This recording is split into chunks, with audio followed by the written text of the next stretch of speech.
दर्शकगण, श्रोतागण, भाइयों और बहनों, मातृशक्ति को नमन। खास, विशेष, मनमोहक और शिक्षा देने वाला, हमारे जीवन का उत्थान करने वाला, अच्छा इंसान बनने वाला, रूपांतरण करने वाला और मानव को मानव के करीब लाने वाला, मानव को मानव से जोड़ने वाला खास कार्यक्रम में आप सभी का हार्दिक स्वागत है, अभिनंदन है, सत्कार है। क्योंकि ये जो विषय है ये हमारी भारतीय संस्कृति के जो मूल ग्रंथ है उस ग्रंथों में से खोज करके विषय निकाले गए हैं कि किस तरीके से एक व्यक्ति अच्छा इंसान बने, मानवतावादी बने, व्यक्ति के प्रति भेदभाव न करे, व्यक्ति को दुख नहीं दे। इसीलिए इस पुनरुत्थान कार्यक्रम को प्रतिदिन प्रसारित किया जाता है और इस कार्यक्रम में प्रतिदिन हम मोती चुन करके लाते हैं। हम ऐसे विषय लाते हैं जो सर्वमान्य है, सर्वग्राह्य है और सबको शांति देने वाला है, सबको सुकून देने वाले विषय होते हैं। तो आज हम एक अभूतपूर्व विषय जो है जैसा अन्न वैसा मन का प्रतिपादन करेंगे। भाई और बहनों, दर्शकगण, श्रोतागण, हम कितने भाग्यशाली हैं, हम कितने भाग्य की अपनी सराहना करें कि हमने एक ऐसे आर्य देश में जन्म लिया जहाँ की संस्कृति मानवतावादी है, जहाँ की संस्कृति के मूल में अहिंसा है, जहाँ की संस्कृति के मूल में प्रेम है, सद्भावना है, मैत्री है, करुणा है। उस संस्कृति में हम पुष्पित हुए, पल्लवित हुए और अपने जीवन के अंदर आनंद की प्राप्ति कर रहे हैं। दर्शकगण, श्रोतागण, भाइयों और बहनों, आप पूरे विश्व का दौरा करके आओ। 206 कंट्रीज है, लगभग 20-25 कंट्रीज के अंदर मैं गया। कुछ का टीवी से देखा और कुछ का इंटरनेट से देखा, कुछ का जो है हमने गूगल सर्च से देखा। तो हमने ये पाया कि दूसरे देशों की संस्कृति और हमारी भारतीय संस्कृति के अंदर एक काफी अंतर है। भारतीय संस्कृति आत्मवादी संस्कृति है, भारतीय संस्कृति भीतर की संस्कृति है, भारतीय संस्कृति संतुलन की संस्कृति है। और जो दूसरी पाश्चात्य सभ्यता है, वेस्टर्न सिविलाइजेशन है, वह इंद्रियों तक सीमित है, वो बाहरी जगत में ज्यादा रहते हैं। लेकिन हमको प्रारंभ से ही जो है संतुलन करने के लिए बताया जाता है कि भीतर और बाहर का संतुलन करो। लौकिक और लोकोत्तर जगत, भीतर और बाहर के जगत का संतुलन करो। तो जैसा अन्न वैसा मन के बारे में हम ये सारी चीजें उससे जुड़ी हुई है। हमें ये प्रारंभ से बताया जाता है कि जैसा खाए अन्न वैसा होए मन, यानी जैसा हम भोजन करते हैं वैसे हमारे विचार बनते हैं। अब देखिए, भोजन 3 तरह के हमारी भारतीय संस्कृति के अंदर बताए गए हैं: ओज आहार, रोम आहार और कवल आहार। ओज आहार जब बच्चा माँ के पेट के अंदर आता है, जन्म लेता है, यानी माता का रज और पिता का शुक्र, ये शुक्र और रज, शुक्राणु और रज मिलकर के ये दोनों आत्माएं होती है। ये दोनों आत्माओं का जब मिलन होता है तो ये अपना अस्तित्व खो करके तीसरी आत्मा भ्रूण के रूप में पैदा होती है। उसी समय से जो है हमें ओज आहार मिलता है। ये जो हमारा प्रारंभ है, जब से बिंब बनता है, जब से भ्रूण बनता है, उस वक्त में ओज आहार मिलता है। और ओज आहार ये मृत्यु तक चलता है। ये हमारी आत्मा से हमें प्राप्त होता है, जन्म से ही प्राप्त होता है और जीवन भर होता है। दूसरा रोम आहार। भाई और बहनों, दर्शकगण, ये जो हमारे शरीर के ऊपर बाल होते हैं जिसको हम रोम कहते हैं, इस रोम के माध्यम से भी जो है हमारा ये शरीर जो है ऑक्सीजन को ग्रहण करता है, कार्बन डाइऑक्साइड को बाहर निकालता है। ये रोम आहार कहता है। हर प्राणी के शरीर के ऊपर ये बाल होंगे, ये चमड़ी से जुड़े हुए होते हैं, इसको रोम बोला जाता है। रोम से जो है प्राणवायु ली जाती है और जो है कार्बन डाइऑक्साइड को छोड़ा जाता है। और तीसरा होता है कवल आहार, जो हम भोजन करते हैं, बाहर से हम भोजन करते हैं, वह कवल आहार कहलाता है। और उससे हमारी ऊर्जा बनती है, ये उससे हमारा वीर्य बनता है। तो बाहर का भोजन क्या होता है, उससे हमें एनर्जी मिलती है। बाहर का भोजन 4 चीज़ों से आता है। कौन से आता है? एक तो होता है भोजन जो हम लेते हैं, और दूसरा पानी, और तीसरा होता है धूप, और चौथी होती है वायु, ऑक्सीजन। ये चारों तरह के आहार से जो है हमारा प्राण बनता है। इसको प्राण ऊर्जा कहते हैं, विटालिटी कहा जाता है। और प्राण ऊर्जा से ही हमारा शरीर चलता है, मन चलता है, वचन चलता है, और काया चलता है। और हर प्राणी, मनुष्य नहीं, प्राणी मात्र 84 लाख जीवा योनि के जो है प्राण ऊर्जा से, जो है प्राण से ही, जो विटालिटी से ही वे अपने जीवन का यापन करते हैं। और जिसमें विटालिटी नहीं होती है, प्राण चला जाता है, उस वक्त वो व्यक्ति समाप्त हो जाता है, मर जाता है, वह जीव मर जाता है। तो ये सारा भोजन की बात हुई है। अब देखिए, हम जो बाहर से यानी कवल आहार जो करते हैं, वह भोजन कैसा होना चाहिए? क्योंकि जैसा खाए वैसा होए मन। तो मन का मतलब विचार। अभी हम भोजन की बात कर रहे हैं, विचारों के अंदर भोजन से विचारों की कैसे उत्पत्ति होती है, भोजन से विचारों का क्या संबंध है, ये मैं आपको बताना चाहूँगा कि भोजन 3 तरह का होना चाहिए, हित, मित और रित। हितकर भोजन, ये मेडिकल साइंस का विषय है कि भोजन न्यूट्रिशियस होना चाहिए। उसके अंदर 20% प्रोटीन, 10% हमारी फैट, और 10% जो है इसके अंदर वसा रहनी चाहिए, और 6% मिनरल होने चाहिए, 4% मिनरल होने चाहिए। इस तरीके से 60% पानी होना चाहिए। तो ये सारा न्यूट्रिशियस भोजन कहलाता है। और डॉक्टर लोग इसकी गणना कैलोरीज के रूप में करते हैं, और वो कहते हैं हर व्यक्ति को जितनी कैलोरीज का भोजन दिया जाता है, वो कैलोरीज का उपयोग होना चाहिए। उसके साथ में फिजिकल एक्सरसाइज, फिजिकल कार्य करके उतनी कैलोरीज जो है हमें बर्न करनी चाहिए, ताकि मोटापा ना हो। आज जो ये प्रदूषण जो फैल रहा है, यानी ये मोटापा जो फैल रहा है, मोटापा भी अपने आप में एक प्रदूषण है, एक बीमारी है, ये फैल रहा है। इसका कारण ये है कि जो हम इनपुट भोजन का देते हैं, वो कैलोरीज डालते, उस कैलोरी हम बर्न नहीं करते, उतना हम परिश्रम नहीं करते, तो उसके अंदर हमारे भीतर फैट की संख्या बढ़ती जाती है और व्यक्ति मोटा हो जाता है। जो व्यक्ति संतुलित भोजन करता है, वह न्यूट्रिशियस भोजन करता है, वो भोजन पाच्य होता है। हमारे शरीर के अंदर भोजन का क्या रोल है, कैसे भोजन पच करके और हमारे विचार बनाता है, वो मैं आपको बताना चाहता हूँ कि भाई और बहनों, दर्शकगण, श्रोतागण, हम जो मुंह से भोजन करते हैं, यह भोजन जो है कुल मिला करके जो 30 फुट लंबा चलता है, यानी हमारी 1 मीटर हमारी ये भोजन नली है, जिसको डोडोनम कहते हैं। उसके बाद के अंदर आमाशय आता है, आमाशय में भोजन जो है पचता है, और उसके बाद के अंदर जो है हमारी 6 मीटर यानी 20 फुट जो है छोटी आंत 1 इंची डायमीटर की होती है। तो भोजन हमारे आमाशय के अंदर पचने के बाद के अंदर बिल्कुल जो है मौसमी के रस जैसा होकर के, इसके साथ बहुत रसायन मिलते हैं, रसायन होकर के, और छोटी आंतें जो 1 इंची डायमीटर की होती है, उसके साथ कैपिलरीज लगी होती है। उस कैपिलरीज में से जो सार जो तत्व होता है, वो कैपिलरीज यकृत को दे देती है।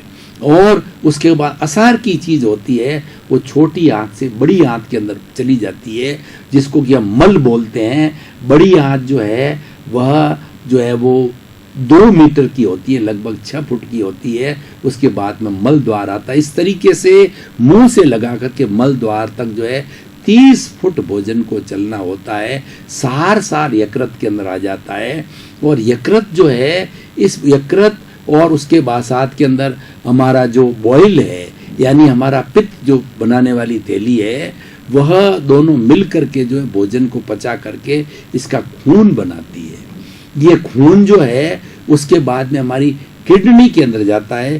किडनी के अंदर दो तरह की जो है वो वहाँ पर जो है छलनियाँ लगी रहती है।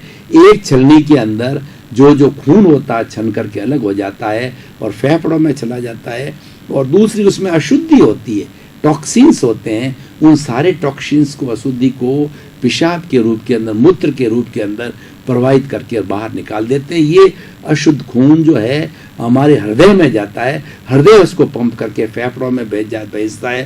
फेफड़े ऑक्सीजन धमनी की तरह फेफड़े कार्य करके उसको शुद्ध करके, और ये खून भाई और बहनों, दर्शकगण, श्रोतागण, ये हमारा ब्लड, जो हमारा जीवन देने वाला ब्लड होता है, हर कोशिका तक पहुंचता है। मनुष्य के शरीर में 60 खरब कोशिका होता है, और यही हमारा प्राणदायिनी है, और यही प्राण देता है। यही हमारा भोजन है।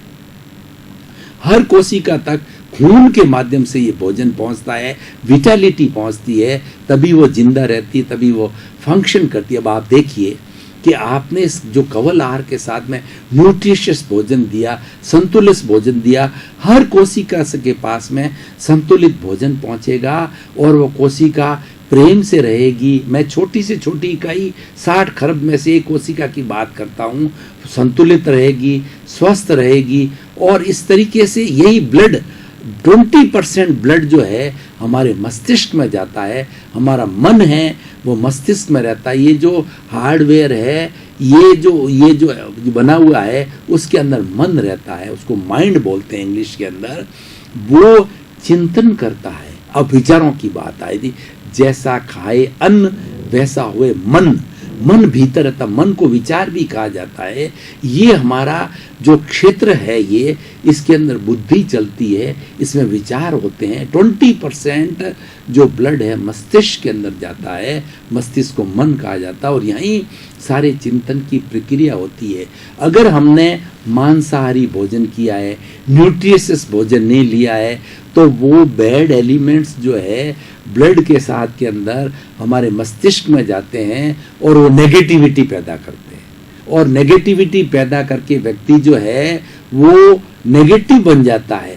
हर बात के अंदर नेगेटिव सोचता है, नेगेटिव करता है, और नेगेटिव ही उसकी मेंटेलिटी रहती जीवन भर। इसीलिए कहा जाता है कि जैसा खाए अन्न वैसा होए मन।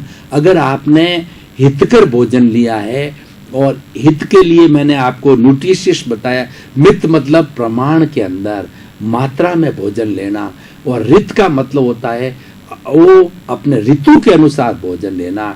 सर्दी का समय है, गर्म भोजन लिया है, गर्मी का समय है तो अधिक गर्म भोजन न लेकर के लिया जाए, भोजन बासी न किया जाए, भोजन ताज़ा बना के खाया जाए, जंक फूड नहीं खाया जाए जिसके अंदर प्रोटीन हो और जिसके अंदर ये फैट वगैरह जितने भी परसेंटेज होनी चाहिए वो उसके अंदर हो। वैसा हित मित रित भोजन जो है अच्छे विचारों को देता है। अब आप देखिए कि अब हमने भोजन के बारे में काफ़ी मात्रा की, और उसके अलावा अब हम विचारों की बात करते हैं। तो विचार जो है ना 3 तरह के हो जाते हैं, और भोजन भी 3 तरह का होता है। एक तो होता है, क्योंकि अगर भोजन हमारा तामसिक है, सात्विक है या राजसिक है, ये भी भोजन के 3 भाग हो गए।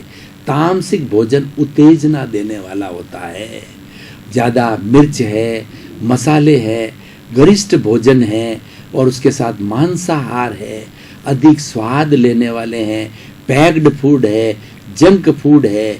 ये सारा जो है वो तामसिक भोजन कहलाता है। और राजसिक भोजन होता है, वह क्या करता है, चंचलता पैदा करता है। तामसिक भोजन है, हिंसा के भाव लाता है, और राजसिक भोजन होता है, वह भोजन वाचालता पैदा करता है। वह भोजन वो व्यक्ति को एक जगह टिकने नहीं देता है, उसके विचार जो है अस्थिर रहते हैं, वो भटकता रहता है, किसी एक पॉइंट पे स्थिर नहीं। और सात्विक भोजन होता है, हित मित रित सात्विक भोजन होता है। सात्विक भोजन से पॉजिटिव थिंकिंग आती है। अब मैं आपको पॉजिटिव थिंकिंग की बात करूंगा कि जिस व्यक्ति ने अच्छा भोजन जीवन भर करता है, समय पर लेता है, और सूर्य अस्त के पूर्व लेता है। हमारा भोजन पचाने वाली जो प्रक्रिया है वो जठरा अग्नि है। ये जठरा अग्नि इस सूर्य की धूप में बहुत पावरफुल होती है। सूर्य से सीधी अग्नि जठरा अग्नि को मिलती है और भोजन को पचाती है। और पचा हुआ भोजन भीतर मल नहीं होता है, व्यक्ति को कब्जी नहीं होती। जो मल इकट्ठा होता है वह हमारी बीमारी पैदा करता है, नेगेटिव थॉट्स को देता है। इसीलिए ये कहावत प्रचलित है कि पेट साफ रोग माफ। अगर भीतर मल जमा नहीं होता है और प्रतिदिन शौच अच्छी तरह से आती है तो व्यक्ति के नेगेटिव थिंकिंग नहीं आती है, हमेशा पॉजिटिव थिंकिंग के अंदर ही व्यक्ति रहता है। भाई और बहनों, दर्शकगण, श्रोतागण, आपने देखा होगा कि जितने जितने महापुरुष हुए हैं वो उनका भोजन, उनकी थाली जब वो खाना खाते हैं, देखिए वो कितना सात्विक, कम मात्रा के अंदर, कम आइटम के साथ के अंदर कितना सात्विक भोजन लेते हैं और पचा पचा कर खाते हैं। भोजन के समय महापुरुष और हर व्यक्ति जो पॉजिटिविटी चाहता है उसको मौन रहना चाहिए, उसको भाव क्रिया करनी चाहिए कि उसका सारा चिंतन जो है भोजन पचाने में लगे। और जब हम एक ग्रास करते हैं तो ईश्वर ने हमें 32 दांत किस लिए दिए हैं कि एक ग्रास जब भोजन में का जाता है मुंह के अंदर 32 बार उसको चबाया जाना चाहिए। और हमारे भीतर जो लार होती है ये उसको पचाने में काम करती हो। और ऐसी कई लार जैसी रसायन है हमारे आमाशय में एक धौंकनी की तरह काम करती है, बहुत से रसायन मिल करके और उसको भोजन को पचाती है। और भोजन एसिडिक नहीं होना चाहिए, वह भोजन एल्कलाइन होना चाहिए। एसिडिक भोजन भी बुरे विचार पैदा करता है, एसिडिटी को बढ़ाता है, नेगेटिविटी को बढ़ाता है। तो भाई और बहनों, दर्शकगण, श्रोतागण, मैं आपको अन्न और मन को जोड़ने की बात करूंगा। इसके ये एक दूसरे के पूरक है।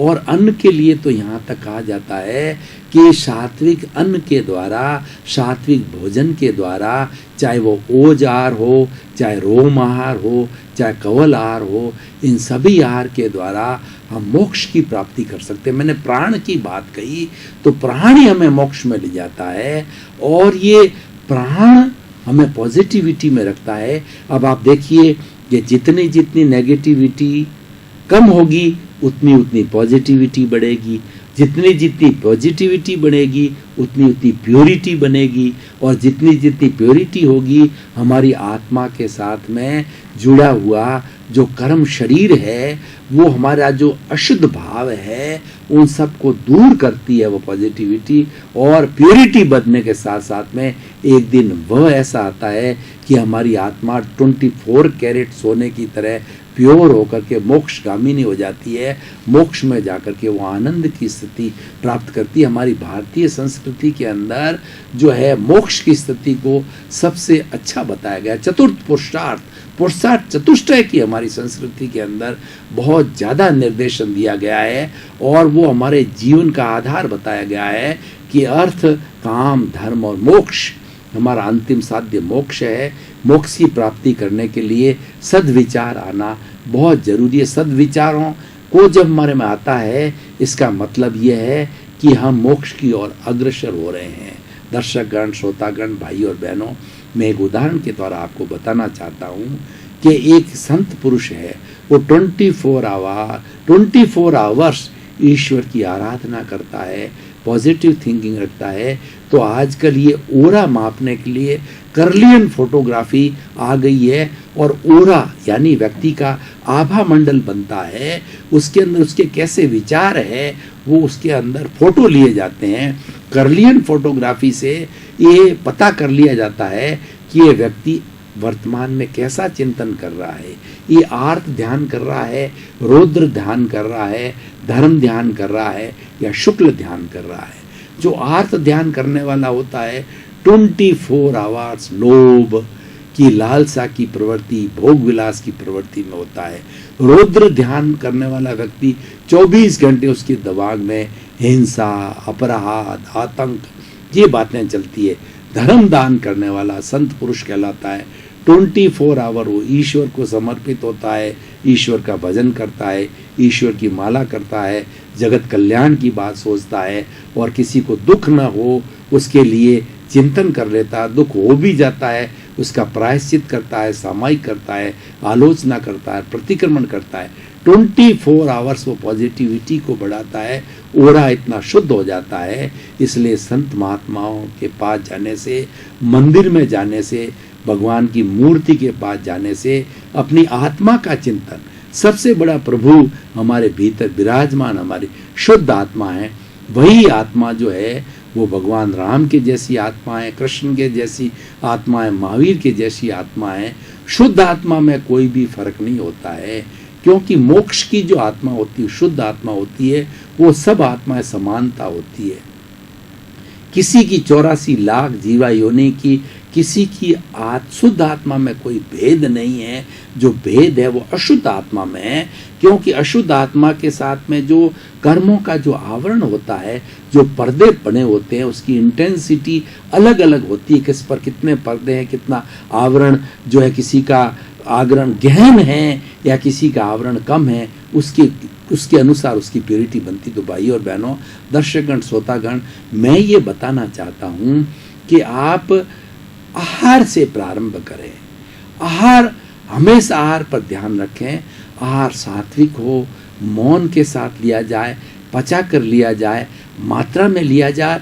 और आज हमारी मेडिकल साइंस ने ये प्रूव कर दिया है कि एक बार आहार लेने के बाद में 3 से 4 घंटे का बीच के अंदर जो है वो गैप होना चाहिए। और जब हम आहार करें तो तुरंत पानी नहीं पीना चाहिए। ये भी एक बहुत बड़ा रसायन है, क्योंकि आहार करने के बाद में हमारी आमाशय के अंदर उसको लार जैसे पचाने वाले कई रसायन हैं, तो वो मिलकर के उस भोजन को पचाते हैं। और कैसा पचाते हैं? मौसमी का जूस, छाना हुआ मौसमी का जूस जो है वो वैसा बना देते हैं, बिल्कुल फिल्टर्ड मौसमी का जूस। वो सारे रसायन मिलकर के पैदा करते हैं जो यकृत के अंदर जाता है। और मौसमी का जो गुदा होता है, छलनी के बाहर रहता है, तो गुदा जो है वो बड़ी आंत के अंदर चला जाता है।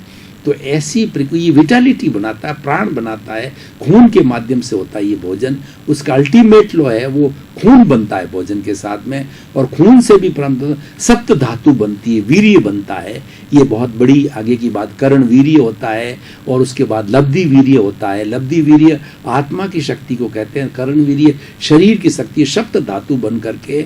और वीर्य लंबी बात होती जिससे संतान पैदा होती, जिस वीर्य से। इसलिए कहा गया है कि शेरनी का वीर्य या शेर का वीर्य इतना पावरफुल होता है कि उसके शेर पैदा होते हैं। उसी तरह से सात्विक व्यक्ति, अच्छा चिंतन करने वाला व्यक्ति, संत पुरुष जो जगत कल्याण सोचता है, सबका भला सोचता है, बुरे विचार उसके मन के अंदर नहीं है, तो उसका वीर्य भी ऐसा होता है, उसकी संतान भी वैसी पुण्यशाली, भाग्यशाली, अच्छे विचारों वाली बनती है।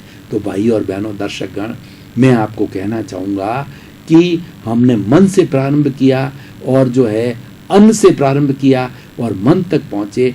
तो इस टॉपिक से हम वर्तमान सिनेरियो की बात करते हैं कि आज का जो 7 अरब जनसंख्या का ये जो हमारा विश्व है जिसके अंदर हम रह रहे हैं, तो हमें एक भावना बनानी है, हमें एक अच्छा मैसेज देना है कि सात्विक भोजन शाकाहारी होता है, मांसाहारी भोजन तामसिक होता है। और ये मैसेज आज के इस वक्तव्य से जाना चाहिए कि प्रकृति ने जो है भोजन करना आवश्यक है, शरीर के निर्वाह के लिए भोजन चाहिए। उसके लिए हमारे प्लांट्स हैं, वनस्पतियां हैं, और उसके साथ साथ में ये हमारा गेहूं है, चावल है, इत्यादि जितना अन्न बना है। और उसके साथ साथ के अंदर ये सारी जितनी वनस्पतियां हैं जो हमको फ्रूट्स देती है, ये हमारा भोजन से। ये वनस्पति ने फ्रूट क्यों पैदा किए, वनस्पति ने वेजिटेबल्स क्यों पैदा की? ये इस भरण पोषण के लिए पैदा की है। इसीलिए उसके भिंडी लगती है, तोरू लगती है, और केला आता है, आम आता है, सेब आती है। ये सारे फ्रूट्स और वेजिटेबल्स, और गेहूं की फसल होती है, और जो है उसके बाद चावल की फसल होती है, चने की फसल होती है, जौ की फसल होती है। जो मनुष्य के ये भोजन के प्रोडक्ट हैं, ये पैदा इस प्रकृति ने क्यों किए? ये भरण पोषण के लिए किए, लेकिन इंसान इतना नेगेटिव थॉट वाला बन गया कि उसने मांसाहार प्रारंभ किया। किसी प्राणी को, किसी जो हमारी ये प्लांट्स को छोड़ दीजिए, एकेंद्रिय को छोड़ दीजिए, द्विंद्रिय से पंचेंद्रिय तक के जो प्राणी हैं उसको मारकर खाने का आपको क्या अधिकार है? ये मांसाहार रोका जाना चाहिए। भाई और बहनों, दर्शकगण, श्रोतागण, भारत एक ऐसा देश है जो शाकाहार के लिए प्रसिद्ध है, लेकिन बड़े ही कहना चाहिए निराशा के साथ के अंदर और बड़े दुख के साथ मैं ये कहना चाह रहा हूँ कि जिस देश के अंदर शाकाहार के बीज बोए गए वह देश मांसाहारी बनता जा रहा है। और जो दूसरे लोग जो मांसाहारी थे विश्व के लोग, वो धीरे धीरे उन्होंने भारत से सीख करके शाकाहार को, उसने मांसाहार को छोड़ना चालू किया। आज विश्व के बहुत से कंट्री के अंदर शाकाहार बहुत फैल रहा है। आज विश्व के किसी कंट्री में जैन फूड की बात कही है, लोगों के अंदर ये मान्यता बनती जा रही है। जैन फूड का अर्थ होता है शाकाहार भोजन, उसके अंदर तामसिकता नहीं आएगी, मांसाहार नहीं आएगा, वैसा भोजन प्रसिद्ध हो गया है बंधुओं। और आज हम जब फ्लाइट के अंदर, होटल के अंदर, किसी भी कंट्री के अंदर चले जाओ, 206 कंट्री में जैन फूड मांगते हैं तो जैन फूड मिलता है और वो अगले वाले एक अच्छा इंप्रेशन देता है, यह व्यक्ति शाकाहारी है। और हर खाद्य पदार्थ के ऊपर सरकार ने, भारत सरकार ने निश्चित उस पर ग्रीन जो है ना, चौकोर बना के ऊपर एक पॉइंट लगाना, बिंदु लगाना पड़ेगा। इसका मतलब ये शाकाहार है। आज सरकार कोशिश कर रही है, शाकाहार को बढ़ावा दे रही है। और हमारे जो स्क्रिप्चर्स है, हमारे जो धार्मिक ग्रंथ है, उन्होंने अब तो प्रारंभ से ही शाकाहार पर भोजन दिया। पहले बहुत आदम, बाबा आदम के ज़माने से व्यक्ति फल फ्रूट कंदमूल खाता था। जो प्रकृति सीधा देती थी, फ्रूट देती थी, वही खाया करता था और मांसाहार वर्जित था। ये मांसाहार पनप रहा है। द्वेंद्रिय, त्रेंद्रिय, चतुन्द्रिय, पंचेंद्रिय जीवों को मार मार के खाने की ये जो प्रवृत्ति है, ये बहुत बुरी प्रवृत्ति है। ये न तो हमारे भारतीय ग्रंथों में है, न कुरान में है, न बाइबल में है। किसी भी धर्म के अंदर जो है ये मांसाहार अलाउड नहीं है। दर्शकगण, श्रोतागण, भाई और बहनों, आपका बहुत बहुत धन्यवाद। प्रतिदिन आप अच्छी संख्या में पुनरुत्थान कार्यक्रम को सुनते हैं अपने टीवी के माध्यम से।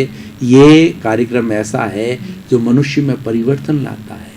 ये हमारी भारतीय संस्कृति के अंदर जो मोती है, वो मोतियों को निकाल करके प्रतिदिन एक एक मोती परोसा जाता है और उसकी एक पूरे 108 की जो एपिसोड्स की एक माला बनेगी और वो सारी माला प्रतिदिन आपको जो है माला का एक मणका प्रस्तुत किया जाता है।